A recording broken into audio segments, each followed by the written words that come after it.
नमस्कार, आप देख रहे हैं खबर में दम है और आपके साथ मैं हूं पुनीत। खबरों की करते हैं शुरुआत और सबसे पहले जबलपुर की बात, जहां पर शहर की सरकार के शपथ ग्रहण समारोह को हो रहा है, लेकिन इसके पहले ही यहां संग्राम छिड़ चुका है।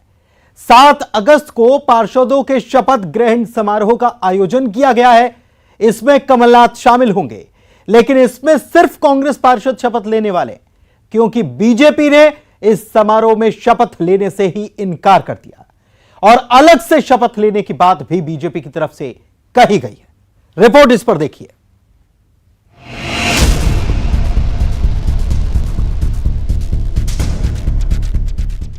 महापौर की कुर्सी कांग्रेस के खाते में, लेकिन 79 पार्षदों में से कांग्रेस के पास सिर्फ 26, जबकि बीजेपी के पार्षदों की संख्या 44।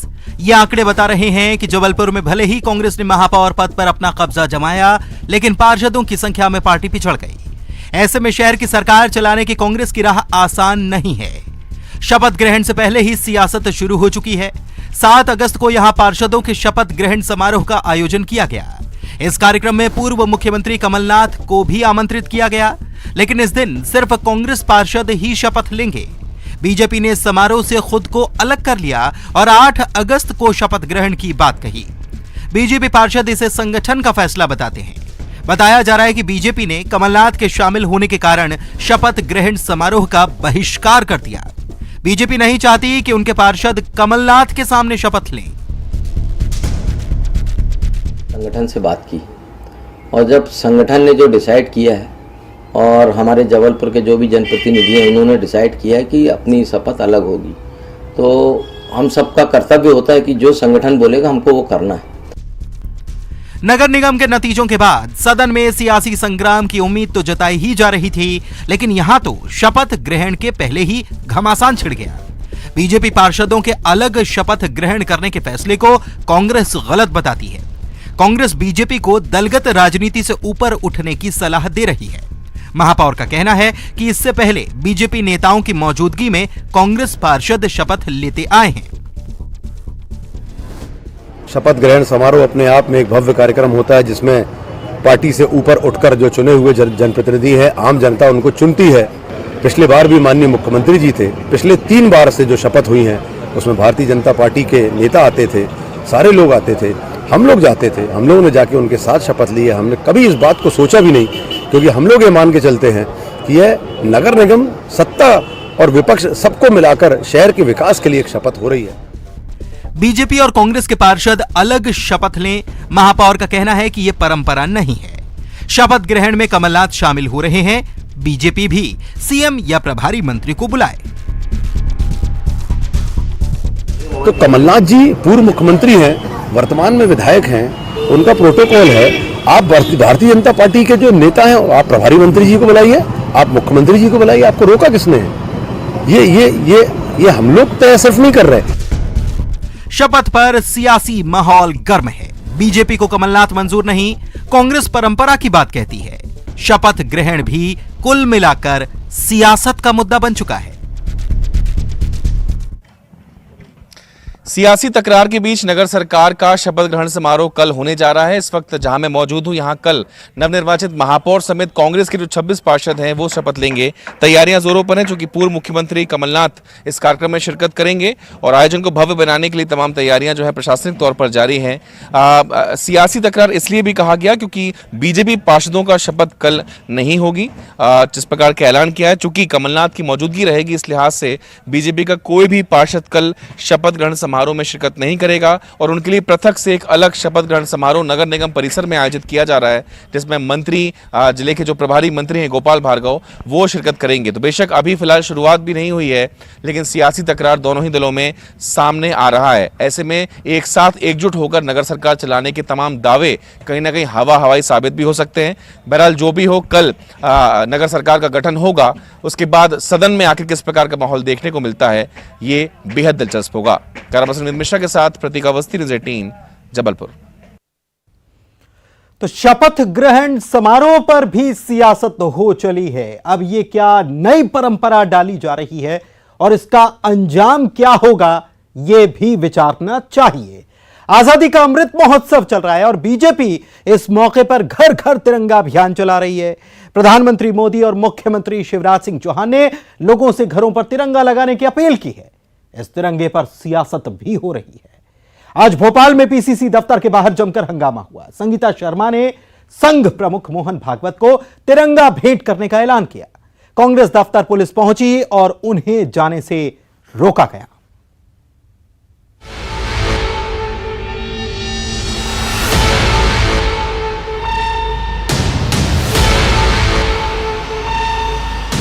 घर घर तिरंगा अभियान को लेकर एमपी में सियासत गर्म है। कांग्रेस संघ प्रमुख को तिरंगा झंडा देना चाहती थी। कांग्रेस नेता संगीता शर्मा ने यह ऐलान किया था, जिन्हें रोकने के लिए पुलिस पीसीसी दफ्तर पहुंची। कांग्रेस मुख्यालय के बाहर भारी पुलिस बल तैनात किया गया था। कार्यक्रम में किसी तरह की गड़बड़ी न हो, इस लिहाज से पुलिस ने कांग्रेस नेताओं से बातचीत की। बाद में कांग्रेस नेता पीपुल्स मॉल के लिए निकले, लेकिन पुलिस ने उन्हें रास्ते में ही रोक लिया। सर, आप लोग क्यों तिरंगा झंडा भेंट करना चाहते हैं? हम राष्ट्रीय स्वयंसेवक संघ के मुखिया मोहन भागवत जी को तिरंगा भेंट करने जा रहे हैं, इसलिए कि वो तिरंगे का उन्होंने अपमान किया है हमेशा संघ ने। कांग्रेस का जो यही कहना था कि वो शांतिपूर्ण तरीके से तिरंगा झंडा भेंट करने के लिए जा रहे थे, ताकि जिस तरीके से कांग्रेस ये कह रही है कि बीजेपी तिरंगा झंडा का सम्मान करने की बात करती है, लेकिन ये सारी बातें देखने को शायद ही नजर आती है, लेकिन अब यहाँ पर रोक दिया गया है। इस दौरान पुलिस के साथ कांग्रेस नेताओं और कार्यकर्ताओं के बीच बहस हुई। बाद में नेताओं ने पुलिस अधिकारियों को ही तिरंगा सौंपा और लौट गए।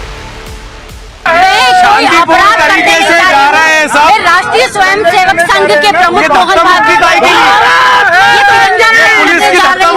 इस तरीके से मुझे रोका गया है आपको। सरकार की दमनकारी नीति है। उधर कांग्रेस के कार्यक्रम पर बीजेपी ने निशाना साधा। विश्वास सारंग का कहना था कि देश में जब भी कुछ अच्छा होता है, कांग्रेस के पेट में दर्द होता है। उन्होंने कांग्रेस पर तिरंगे के अपमान के आरोप लगाए। कांग्रेस तो हर मुद्दे पर राजनीति करती है और जिस प्रकार से कांग्रेस लगातार तिरंगे का अपमान करती आई है, इस देश में जब कुछ अच्छा होता है, जब जब कांग्रेस के पेट में दर्द होता है। संघ प्रमुख आजकल भोपाल में है और कांग्रेस तिरंगे को लेकर लगातार आरएसएस को घेरती नजर आ रही है। वहीं बीजेपी तिरंगे को लेकर अभियान चला रही है और कांग्रेस इसको लेकर बीजेपी और संघ पर हमलावर है। भोपाल से न्यूज 18 के लिए रंजना दुबे की रिपोर्ट।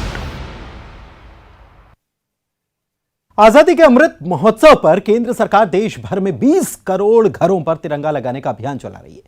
छत्तीसगढ़ में भी अभियान को पूरा करने के लिए बीजेपी ने सांसदों, विधायकों से लेकर पार्षदों तक को झंडे बांटने का टारगेट दिया है। लेकिन छत्तीसगढ़ में कांग्रेस सरकार ने केंद्र के इस अभियान के साथ ही इससे अलग हमर तिरंगा अभियान की शुरुआत कर दी और 75 किलोमीटर की पदयात्रा निकाल रही है। इतना ही नहीं, संघ प्रमुख को भी कांग्रेस की तरफ से तिरंगा भेजा जा रहा है।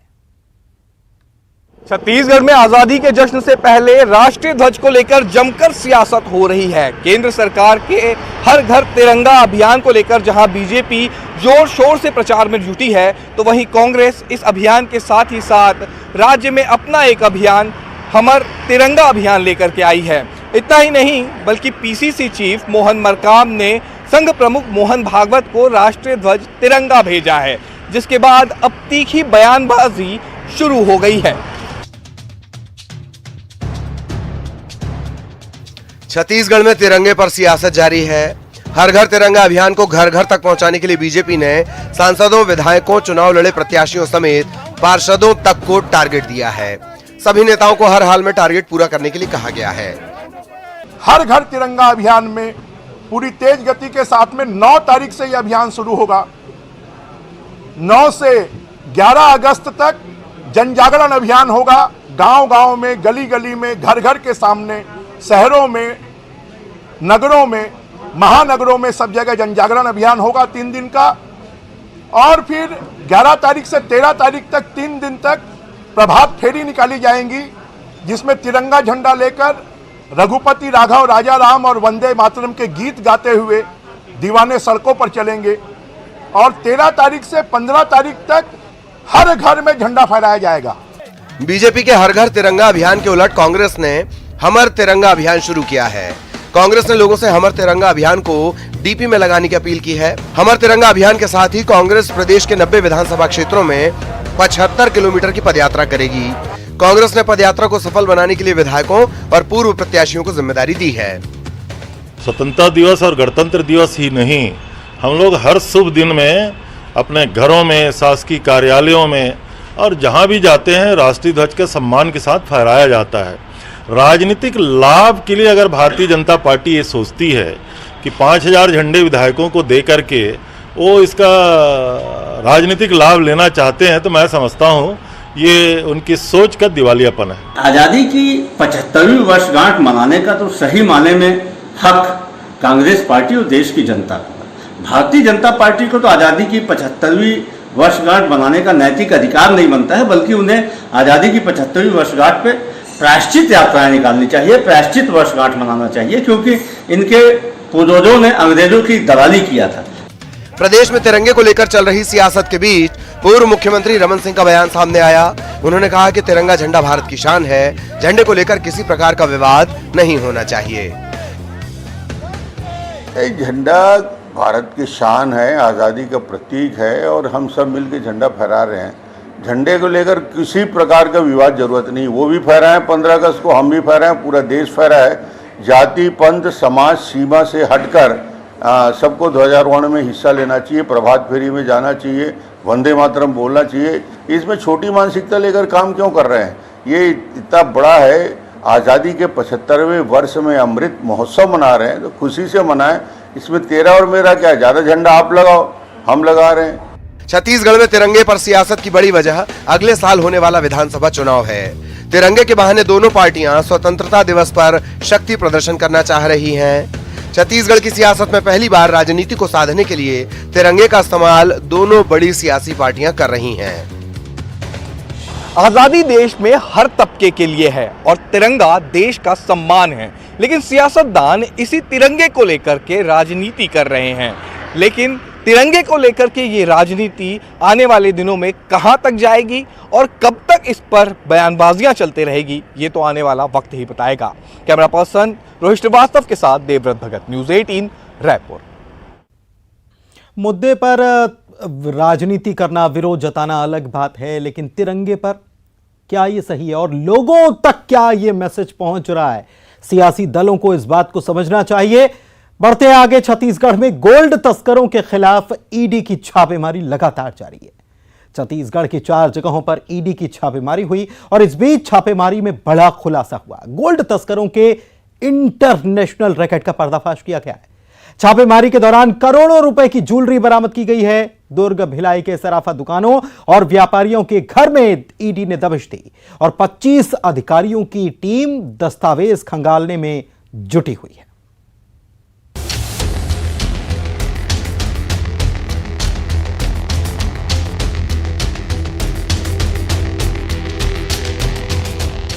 करीब 2 दिनों से छत्तीसगढ़ में ईडी की छापे की कार्रवाई चल रही है। इससे लेकर अब सनसनीखेज खुलासा हुआ है। गोल्ड तस्करों के खिलाफ ईडी की इस कार्रवाई के दौरान गोल्ड तस्करों के इंटरनेशनल रैकेट का पर्दाफाश हुआ है। छत्तीसगढ़ के 4 लोकेशन पर चल रही ईडी की छापे की कार्रवाई के दौरान करोड़ों की नकदी और ज्वेलरी बरामद हुई है। गोल्ड स्मगलिंग से जुड़े हुए मामले में केंद्रीय जांच एजेंसी ईडी ने एक बड़ी कार्रवाई को अंजाम देते हुए छत्तीसगढ़ के कई लोकेशन पर सर्च ऑपरेशन को अंजाम दिया। दरअसल ये सर्च ऑपरेशन शुक्रवार को ही प्रारंभ हुई थी और उसके बाद इस मामले पर जैसे जैसे तफ्तीश का दायरा आगे बढ़ाया गया तो उसमें पता चला कि अंतर्राष्ट्रीय स्तर के कई तस्करों की जो भूमिका है वो सामने निकल के इस मामले में आई है। और जिस तरह से इस मामले पर शुक्रवार को जब छापेमारी की गई थी तो शुरुआती दौर पे ऐसा लग रहा था कि हो सकता है कि कुछ ज्वेलर्स के खिलाफ ये कार्रवाई की गई है, हो सकता है उसके खिलाफ आय से जुड़ा मामला होगा। लेकिन जब इस मामले में आगे की तफ्तीश की गई तो पता चला कि गोल्ड तस्करी से जुड़े हुए इंटरनेशनल रैकेट का पर्दाफाश हुआ है और उसी सर्च ऑपरेशन के दौरान करोड़ रुपए की नकदी, इसके साथ ही काफी करोड़ रुपए की ज्वेलरी को बरामद किया गया है। ईडी की छापेमारी के दौरान दुर्ग, भिलाई के कई सराफा दुकानों और व्यापारियों के घर में दबिश दी गई। पिछले कई घंटों से ईडी की कार्रवाई लगातार जारी है। करीब 25 अधिकारी टीम में शामिल हैं जो दस्तावेजों को खंगाल रहे हैं। यानी जांच का दायरा बढ़ा तो कुछ और खुलासे सामने आएंगे। दुर्ग जिले में पिछले 32 घंटे से ईडी की कार्रवाई लगातार जारी है। कल सुबह अधिकारी यहां पर पहुंचे हुए थे, उसके बाद में हर स्थानों पर दबिश दी गई है, जिसमें सहेली ज्वेलर्स के 4 संस्थान शामिल हैं। इसी तरह से नौकार ज्वेलर्स, सराफा व्यवसायी प्रकाश सांखला और एक सीए सुरेश कोठारी का दफ्तर शामिल है। तो लगातार यहां पर कार्रवाई जारी है। कल करीब 25 लोगों की टीम पहुंची हुई थी, उसके बाद में ये कार्रवाई की गई है और आप देख सकते हैं कि 32 घंटे हो गए हैं, लेकिन इसी तरह से कार्रवाई की जा रही है। सिविक सेंटर का ये सहेली ज्वेलर्स है, जहां पर सामने का दृश्य आपको दिखा रहा हूं कि आप देख सकते हैं कि आधी शटर खुली हुई है और वहां पर शूज भी मौजूद हैं। बताया जाता है कि करीब 10 लोगों की यहां पर टीम मौजूद है और अंदर दुकान के संचालक मौजूद है, उनका बेटा भी मौजूद है, जो 24 घंटे हो गया न वे यहां बाहर निकले। जबलपुर से इस वक्त की बड़ी खबर, जूनियर डॉक्टर्स और नगर निगम टीम से मारपीट के मामले में एनएससीबी मेडिकल कॉलेज डीन ने बड़ी कार्रवाई की है। मारपीट के आरोपी 6 जूनियर डॉक्टर्स कॉलेज से सस्पेंड कर दिए गए हैं, जिसमें ऋषभ गर्ग, विनायक पटेल, ऋषभ सिसोदिया, सुशील कुमार, अभिनय साहनी और धीरज गहलोई को सस्पेंड किया गया है। दरअसल जांच टीम इसके लिए पूरी बनाई गई थी, जिसने जांच की है और जांच टीम ने जूनियर डॉक्टर को अनुशासनहीनता का दोषी पाया है। जूनियर डॉक्टर्स अनुशासनहीनता उन्होंने की है। गढ़ा थाना पुलिस ने भी 6 जूनियर डॉक्टर्स के खिलाफ एफआईआर दर्ज की है। हॉस्टल में दवा का छिड़काव करने के लिए निगम कर्मचारी पहुंचे हुए थे, उनसे यह मारपीट की गई थी। घटना के विरोध में नगर निगम कर्मचारियों ने हड़ताल भी की थी और इस मामले में दोषी पाया गया जूनियर डॉक्टर्स को। 6 जूनियर डॉक्टर्स को दोषी पाते हुए इसके बाद डी ने कार्रवाई की, सस्पेंड कर दिया गया।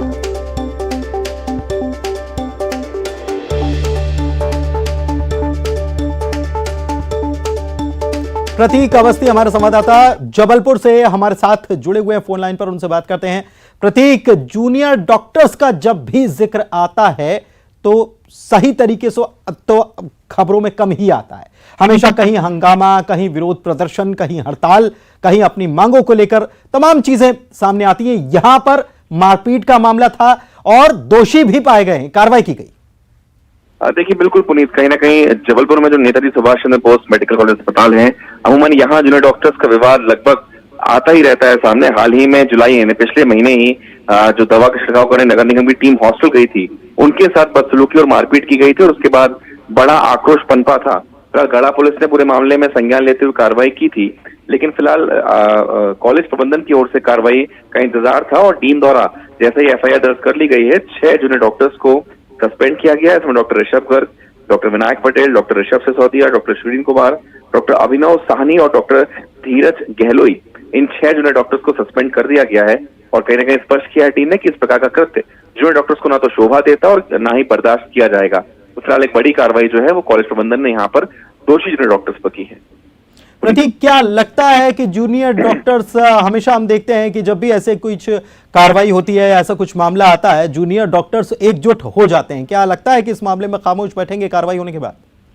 देखिए, जब पुलिस पूछताछ के लिए डॉक्टर्स को उठा के ले गई थी तो हमने देखा था कि रात तक कहीं ना कहीं धरना प्रदर्शन जूनियर डॉक्टर्स करते रहे और अंततः जो हर बार वो करते हैं हड़ताल की चेतावनी, कुछ ऐसी ही कोशिश थी, लेकिन उस समय कहीं ना कहीं मामले को पटाक्षेप किया गया था किसी भी तरीके से। लेकिन फिलहाल कॉलेज प्रबंधन ने जब इतनी बड़ी कार्रवाई कर दी तो बेशक पुलिस भी आगे बढ़ेगी और तमाम जूनियर डॉक्टर्स पर कहीं ना कहीं कठोरता बरती जा सकती है।